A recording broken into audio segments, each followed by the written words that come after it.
আত্মসম্মান জিনিসটা কি? এটা আসলে কোনো বিলাসিতা না। এটা হচ্ছে আমাদের ভেতরের এক নীরব শিরদাঁড়া। যে মানুষটা নিজের কাছে খুব ছোট হয়ে বাঁচে, আসলে সে কিন্তু বেঁচে থাকে না। সে প্রতিদিন একটু একটু করে মরে, একটু একটু করে সে নিজেকে ক্ষয়প্রাপ্ত করে।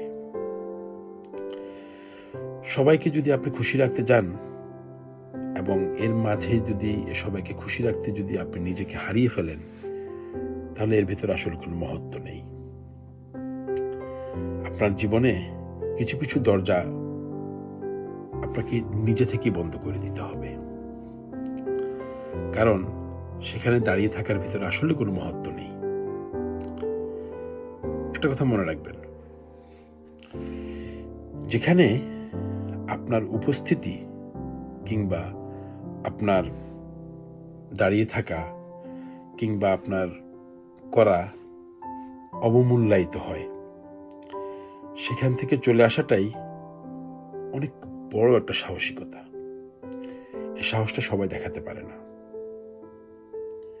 আর সেই অপ্রত্যাশিত দরজাগুলোকে বন্ধ করে দিয়ে আপনার যেখানে মূল্য নেই, আপনি যেখানে অবমূল্যায়িত, আপনার সম্মান যেখানে প্রাপ্তি হওয়ার কোনো সম্ভাবনা নেই, সেখান থেকে চলে আসাটাই হচ্ছে গিয়ে আত্মসম্মান।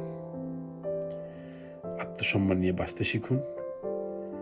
নিজের শিরদাঁড়ার উপরে বাঁচুন, কারোর উপরে মুখাপেক্ষী করে বাঁচবেন না।